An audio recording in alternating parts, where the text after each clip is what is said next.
Welcome to the Newswire with me, your host, Tyler Dickerhoof, joined with producer Alex. He is here.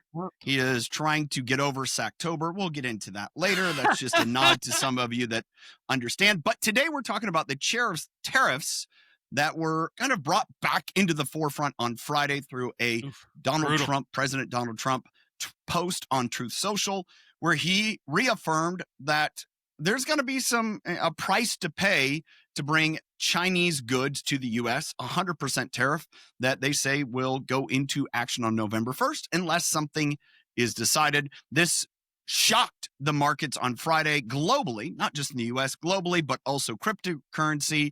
We saw great fluctuations.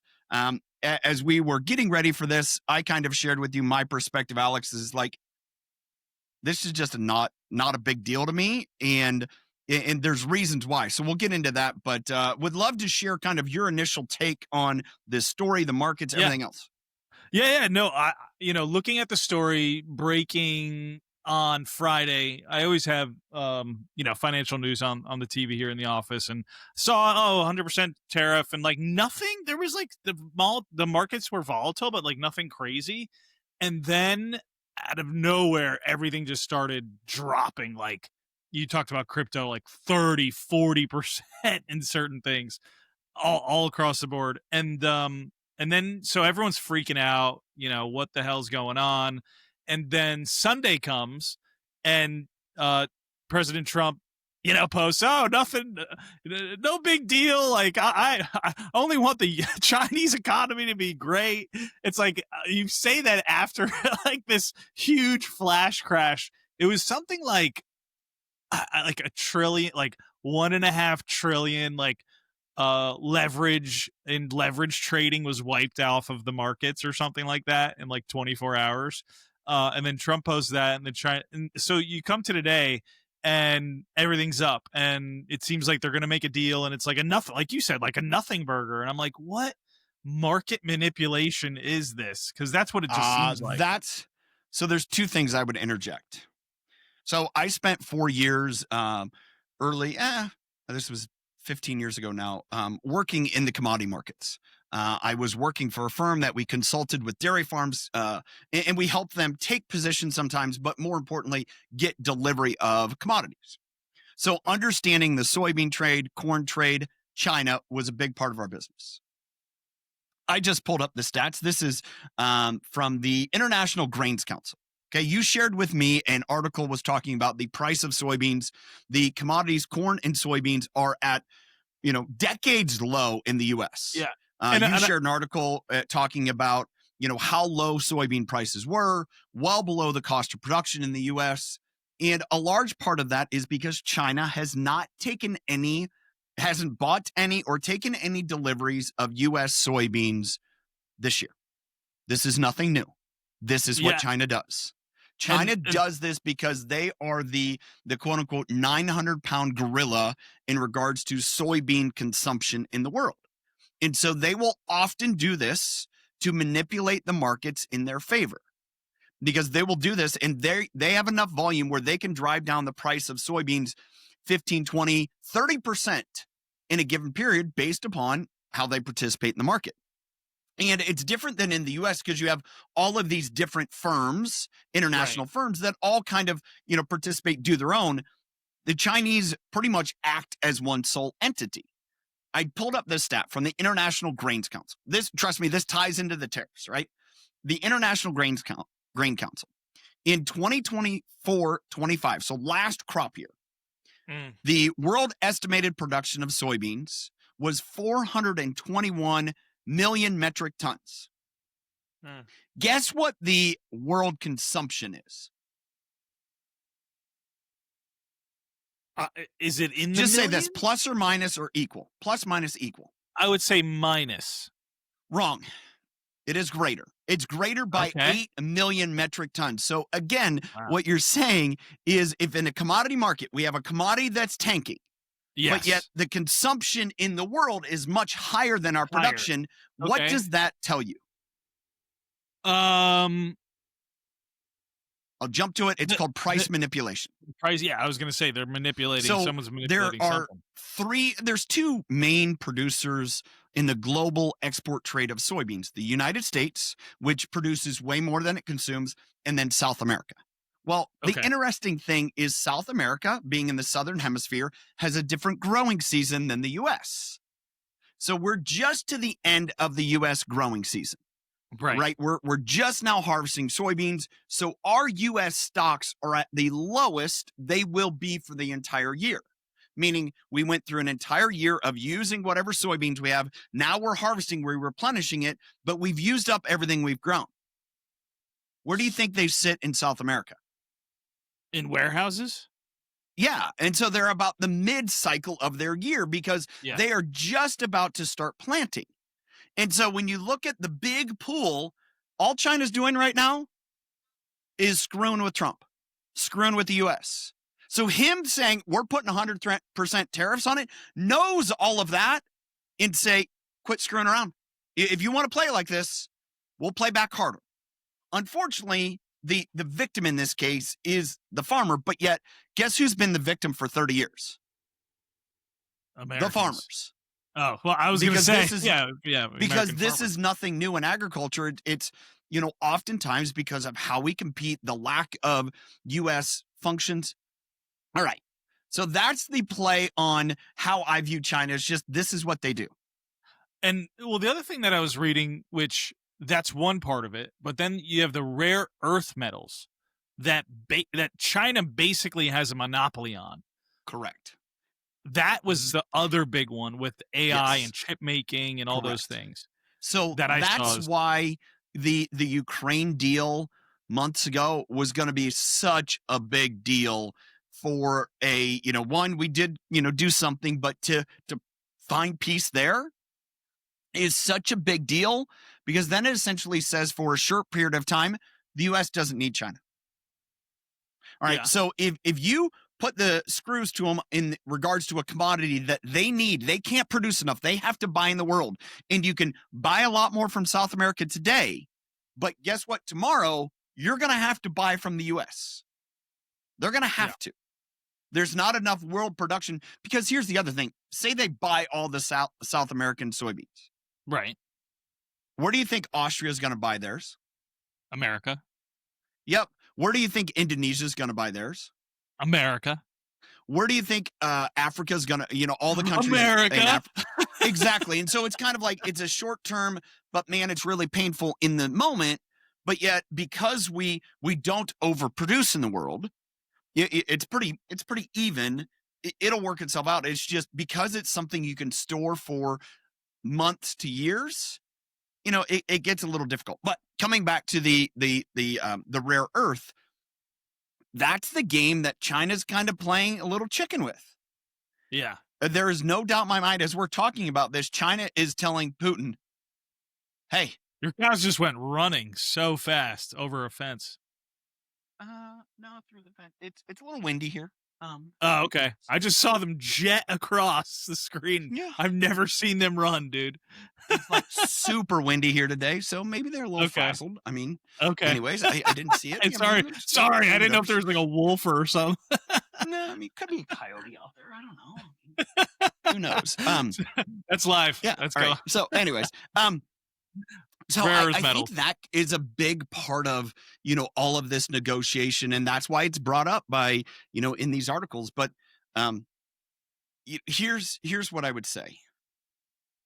Do you feel bad for someone that goes, you feel bad when things are out of their control. But then you also get to a point, for example, of there are tools that people can utilize and they choose not to. You start to not feel bad. Now, I feel bad for the American farmer that they're in such a spot of, lack of profitability measures.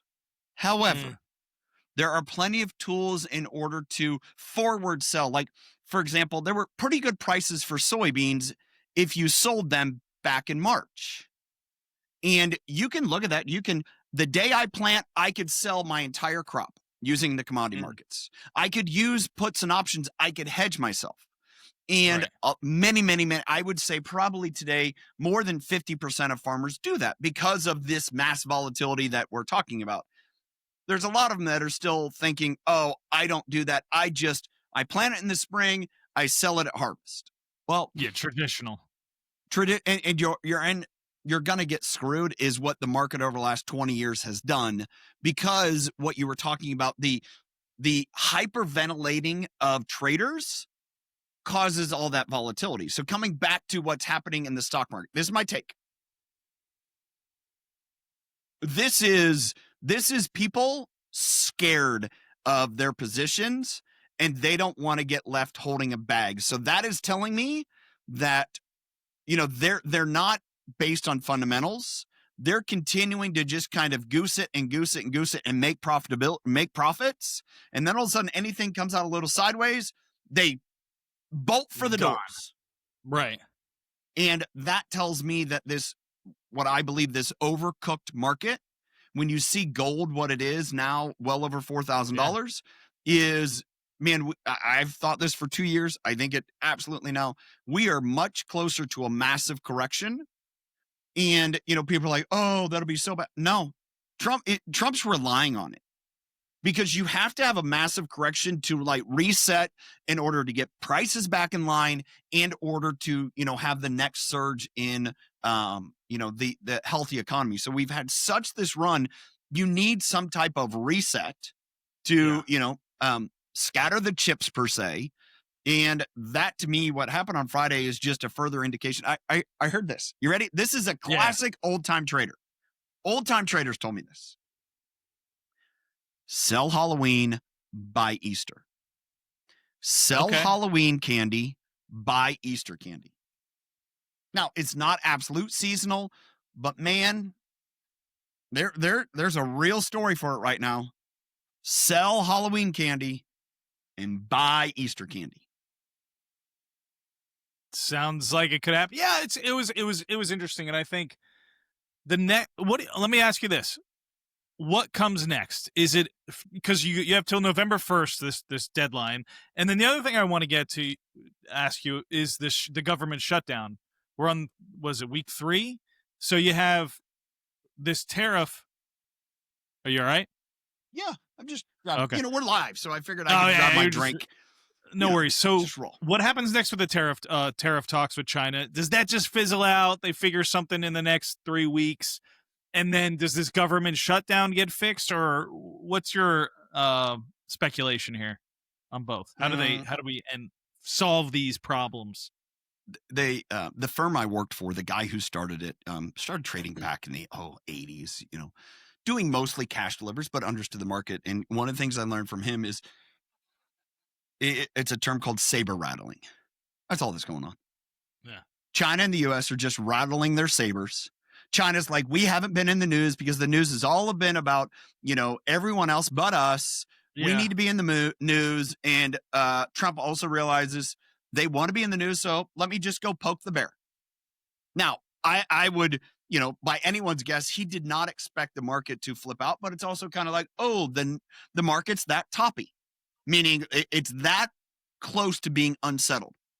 Yeah. All right. Well, hopefully Jerome comes in and, continues to lower the federal rates, because that'll be good for everyone.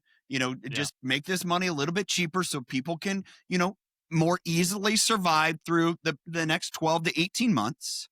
Yeah. And I also, coming back to the shutdown, it's so funny. You see the memes. I sent you a couple. It's like Trump is able to negotiate with Hamas. I know, but they not just the released the prisoners. Trump is able to negotiate with Hamas. The people that are outright say, we're anti-American, but all anti like social, standings in regards to LGBTQ plus. All of that to women's rights. They're totally against all that. And he can find a way to negotiate with them and not Antifa.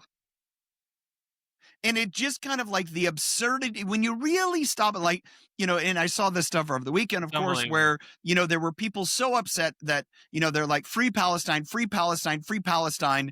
And now that they've created a, agreement, they're like, well, but not like that. Right. It wasn't good enough. That's not what we wanted. because it's always what they, the other side, how they want it to unfold or happen. And But that's not what Palestinians agreed to. So it's kind of like, oh, you guys come to agreement? Great. Wonderful. Peace. As long as If like, peace. Say you and Ashley are friends with Kelly and I, and all of a sudden, we're in a squabble marriage. We, come to a resolution, and all of a sudden you guys are upset because what we agreed upon. It's like, it's us that has to agree upon it, dude. Like, I know you don't really matter in this. I mean, it Yeah. does, but it's just kind of like, that's the absurdity. And so when all of that is connected in regard to the, the shutdown, the one it's thing not that our first shutdown. I mean, I just kind of look oh, at it there's as, been so many over the years. And the one thing that, and you said it earlier, and it got me thinking, is Ukraine, Russia. I feel like once that egg can be cracked, and I mean by solved, I feel like that will be a catalyst for, and I think it's sometime late next year, kind of like a reset, the start of the the next bull market, or like a bull market. I don't know, but why is that taking what seems to be it seems to be the hardest thing to do, or the furthest away? It seems because I think it comes back to what I mentioned earlier, and just my opinion is I think Putin is he's the pawn of China in some of the other, that side between China, South Korea. They're like, if you don't hold out on this, we're all lost. I really believe that is kind of what's going on. And, if you were able to find the money flow, and, if you're able to find those things, and this is again comes back to the China. Like, what did Trump, what has he threatened? He's threatened double sanctions. So double sanctions are, we have sanctions against countries that are buying Russian products, I believe is how it works. But then, when it comes down to it is, no, we have sanctions against Russia, but then double sanctions would be, we would have sanctions against anyone that does business with Russia. Right. And, however that works accordingly. And it's essentially, instead of being one-sided, it's we have sanctions on anyone that even does anything for the country. And they have said that will cripple them. That will absolutely end. And that's been threatened, but it's also kind of like coming back to this stuff with China. It's a little bit, all right, is that distracting? And so so your take is like China wants that to continue for what purpose? Power. Okay. Yeah, power. If they can participate in a war that has nothing to do with their borders, I mean, talk about, manipulators. I mean, oh, go ahead. Go ahead, Vladimir. Vladimir, you keep doing that. All right, we'll support you. Oh, you want some people? Oh, we'll send you people. We got people. We got billions. I'll send you some people. I mean, and it sounds rather callous, but everything you've kind of picked up, that's what's happened. Yeah. And, it's interesting that, no one wants it to be full scale. And, I was thinking about this morning, a little bit of like getting ready for this. Again, he's got things you don't like, but when you stop and look at the body of work, it's like, man, the Argentinian lady who, was awarded the Nobel Peace Prize was like, I don't deserve this. Did you see what that guy did? He did something no one's ever done. He's like stopped 8 different world wars. Like, what I did was infinitesimal compared to what he's doing. Like, are you guys a joke? Crazy. And, it comes back to, it's a little bit the factor of, I go back to dropping the bomb on the nuclear sites in Iran. Okay. That was the chess move. That was the chess move to say, Hamas, you're not as tough or as strong as you think you are. Right. So when the day comes that I can get Israel to sit down the table, you better be there. Because if not, it's not going to be good for any of you. Yeah. And so it was just when you look back of being pretty inconsequential, but also kind of very consequential. Oh yeah, It's one big that's chess match. chess. It absolutely is, and I think that's where, in leadership you can say, "Oh, I want it to be different. I want everything to be black and white." It's like, well, it is, but it isn't. There's so It many things that is. yeah. It is because, hopefully we're all, and I think that's where on the outwards, like, people are like, "Oh, this is warmonger money." It's like, dude, if anyone understands, like, I would say, clean money. Clean money meaning money not derived from actions of war. Clean money, Right. business. Trump, and it's like, you can't have wars if you want a lot of clean money. Yeah. You can have dirty money if you have wars, but it's not clean money. And And that so it just is like, come on, people. And you wonder, all right, how much longer? No you one can know, predict, but no one I would no one guess can that there's nothing that happens. This winter is likely going to be very rough in the Ukrainian Russian oh skirmish. yeah. I It's my very guess, my cold. gather, it slows down because of weather, because of bodies, and they will probably be much closer to it in the spring. It's not going to happen until then, but what do I know? Yeah. I don't. You're probably right. April, Easter comes, they go through that Russian-Ukrainian winter where it's freaking freezing their Yeah, asses off. yeah, They don't want to deal with yeah. this anymore. Everyone just goes, "All No, right, let's get out of not here, at man. all. Another winter of this? Yeah, 4 or 5 years?" Yeah, I yeah. can see that happening. I can see that happening. And that's the other part about it with you have someone like a Nobel Prize peace winner that can say what she said about President Trump, and just further, what happened with Ashley and my wife with her, former Oh, friend, yeah. manager, Is it totally and just former? There's no resolution there at all? no, It's no completely resolution. And it's just like you can divisive. spin a narrative and say all you want and make up whatever, yeah, waste whatever narrative you want about a person and as truth when it may not be the truth at all, whether that's Charlie Kirk or President Trump, and to each his own. But when you fill it with all that negativity and hate, you can just it's just so believable that this person is a bigot and a racist, anti this and anti that, and you have enough of that noise and you make it loud enough that people start to actually believe it. And it just goes with that whole cancel culture theme of like, yeah, just make it all up. But if you make it loud enough, people will start believing it. And then the next thing you know, this person's canceled or whatever, kicked out. And meanwhile, 3-4 years later goes by. Oh, actually, you know what? That was all bullshit lies. Yeah. But sorry, I mean, that's one identity's of the ruined. things that they say about the best cons, right? The Con confidence games, the best cons, the best even I would say, I don't want to say jokes, or is there's just enough truth to make it believable. Right? There's just, when you like go through the con men and the different movies, the different stories you hear about Yeah. them, there's just enough truth that people don't question it.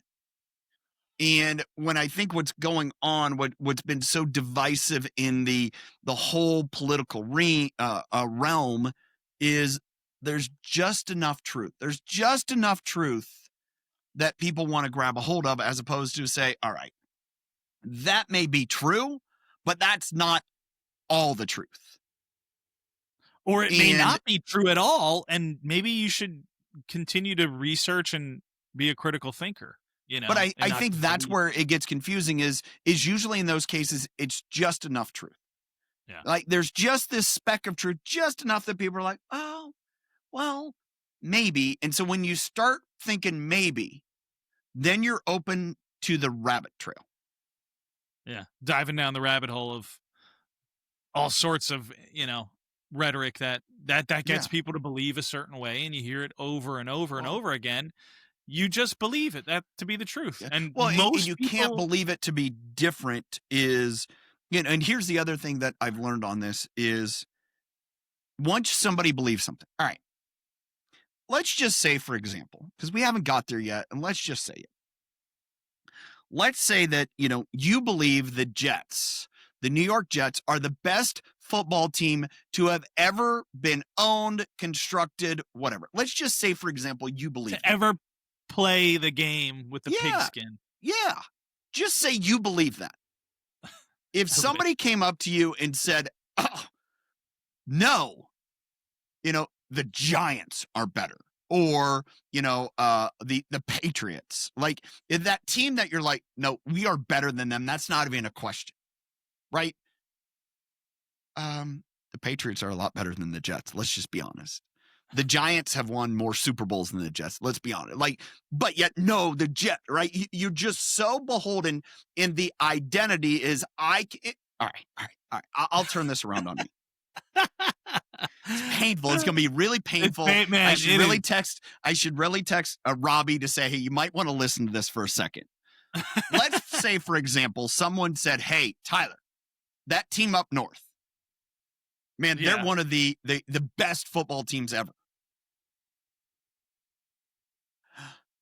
I can't go there, right? Even though statistically, I will have to acknowledge they have won more games as a program in their existence than my Buckeyes. But yet the identity to even relinquish and say, oh, give them that. Because when you become so, if it's nonchalant, it's like, all right, we're talking about the Browns, or we're talking about whatever. We're talking about something different. It's like, yeah, I could take it or leave it. Sure. All right. Whatever you say, Alex, I don't care. But when it becomes such an identity, I am a Buckeye, I will not. And and now it's kind of like, I will hold on to that just out of spite. Right. And so that's what happens is when there's just enough truth. I'll use this. The Buckeyes, the last 18 years, have beaten Michigan in a 3-1 account. But yet the last 4 years, and so someone's like, oh, they're better. Like, well, all right, short term, long term, even longer term, it's like, oh, it's pretty even actually. But yet that's where it gets myopic based upon what people have experienced. And so taking back another angle, who are the people that are most indoctrinated into a lot of the current narratives in regards to how bad certain leaders are? Who, like what? What demographics? Like profile? Yeah, what demographics? I mean, demographics. So I would say the most. It's definitely the LGBTQ plus community. It feels to be heavily of focus and concern to liberal democratic thinkers. Is like that group of people specifically. So I would concur. I would throw in, it is the young that don't know much better. They don't have a history Young of people. it. And or our parents' generation who were activists in the 60s and 70s because that's what the youth did in the 60s and 70s. They were social activists. So they've kind of reverted to that. It's that they were social activists then. They're like, oh, great, it's my time again. I know this. I know this history. I remember. As the ones are like, I don't have time for that BS. And they're more of the conservatives, like, I don't have time for that, right? And it's, again, that's all anecdotal speculation, but I think the numbers probably point towards it. And it's kind of like, well, that's easy. You rally the community that wants to be rallied. And then you make their voices so loud and you give them enough truth, they'll take and run with it, even to their demise. Yeah. And they become your evangelists. Yeah, the younger demographic. I mean, you got kids right around that age group. Seem to be heavily. I mean, it's all social media now too. It's like you have the different platforms like X and TikTok and Instagram Meta platforms, and then you have the traditional media, which is the 60 and 70-year-olds in two separate platforms. How do we get them to start believing the different narratives that we want to create to drive as much chaos, but to push our narrative as much as possible through these and different platforms. And what it comes down to is you work from the fringes to the inside, right? How do you cook a steak? From the outside in. That's a Sear that wild, sucker an hot. analogy, but it's from the outside in. And so it's kind of like, the grill side, that cooks the most first, right? And that's where the heat is. And, at some point you can't push all the way through without burning everything. Well, Yeah. you got to flip it over, right? And it's kind of the same here as they're trying to burn it. Well, dude, the outside of that's charred. And, now it's just like, all right, it comes back to you and I think mentioned this last week, talked about it. I think her name is Katie Porter. Katie Porter is one of the candidates for governor in California. Right. And went through several interviews and just went off the hinges in regard to, how she handled herself. And one of the questions that she just, like, I don't know, could not comprehend is when the reporter said, well, how are you going to win Republican votes to get elected? And she's like, I don't need it. And just went on. And it's like, it kind of comes back to the same thing. It's like asking me to acknowledge that Michigan is a better football team. I just can't do it, as opposed to it's like, you know what? I can acknowledge I have a friend there that is changing lives. I can do that. Like, I'm not a fan, but I have a friend who works there, who changes lives in that program, in that community, and I'm grateful for him. We have two different, totally different belief systems, but he's a friend, and I know his values all about him. His belief system is he wears blue. I don't own blue. It's kind of the same. And even it seems so laughable, but it's like, hey, girlfriend, just say that I'm going to have to win their votes. Sure. Yeah. I want to win everyone's vote because I want to serve those people. And I think that's where it comes down to, like, thing for me is I have no desire to serve people that don't wave the same flag as me. Yeah. It's kind of like if college football all of a sudden one day decided, to hell with everyone else that isn't in the SEC. We don't care about you. How long do you think college football would last? I remember that. Yeah. I remember that time. It wouldn't. You have to have everyone in order that there's enough of a product. If not, you end up ESPN Ocho. You get on the Ocho. ESPN. Yeah. I mean, they have ESPN Plus, but they really do have the Ocho, which is like, I remember that. ESPN 3. It's like, but it's still legit. Like, there are those, like, what was it one day I saw they were doing have you ever seen the hobby horse contests? No, what is that? There's like dressage. Do you know what dressage is? No. Dressage is like horse, where it's like very English in nature. Obviously, that's where it started. Okay. And they'll go over like obstacles and go through like water, and they'll have this arena. They have... So people do this with like sticks that have a horse head, like a fake, like a stuffed animal horse head on it, and they bounce around the arena. Like, it's legit. People do it. It's like, all right, good for you. If there's a community that wants to do that, awesome, go for it. I have seen bean bags when they play the bean bags on there. That's called cornhole. That's a legit game of skill. That's the only game I think I've seen there. Dude, that is straight up Midwest to a T. Like, what do you do when your corn is worth nothing in Nebraska or Iowa? You put it into bags and throw it at boards with holes in it, because when your corn isn't worth it, turn into a drinking game. Yeah. Yeah, exactly. Yeah. Anyways, what a week. What a week ahead. Columbus Day. We didn't even talk about the coaches that got fired. Oh, wasn't like the Penn State coach? Doesn't he get like $56 million? $49 million. Like he gets. My son was telling me he gets paid roughly for the next 5 years, like $21,000 a day. And we're talking about, I wonder what he's going to do. It's like, man, if I were James, I'd go be a high school coach, volunteer, and just have fun. Like, just go have fun again. Yeah, like be able to be a dad and just kind of, flush it. You may see him end up on a staff, the Nick Saban rehabilitation staff type thing. Does he end up with, somebody like that? He's not coming to Ohio State, but I appreciate the fact they took our defensive coordinator Who's hell of a good, but contract. we have great athletes. Yeah. What a contract. As I joked with one of my buddies, is like my Halloween costume now I need to return. My James Franklin Halloween costume. I'll just go to the Robert Saleh Halloween costume. That's a good one. I will, they lost absolutely. I can rock that one. Man, that's just put on some khaki pants, a nice, long sleeve white 49ers shirt. I can rock it. Yeah. Yeah. Check it. I don't know. He wears typically he wears like a black shirt like you do. But Saleh? he has Saleh.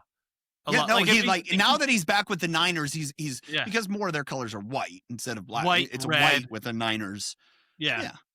But you got to get rid of the stubble. I think he's clean shaven. I have to go real clean. Yeah. Real clean. Clean.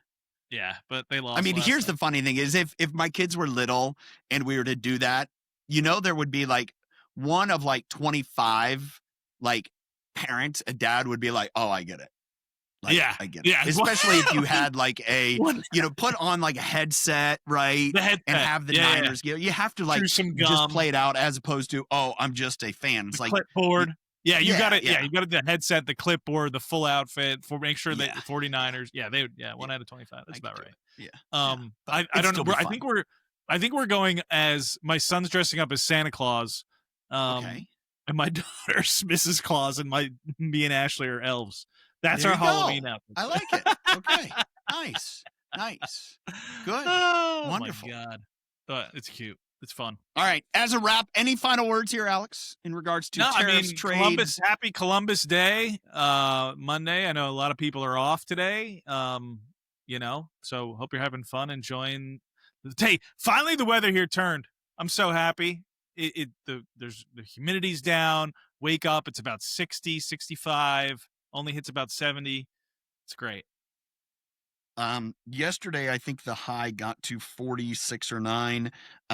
Today, I think it's 49. Like fall is here. I mean, but it's been a gorgeous fall. I mean, last week, football game on Friday, I think it was still it wasn't bad. It was like barely sweatshirt weather.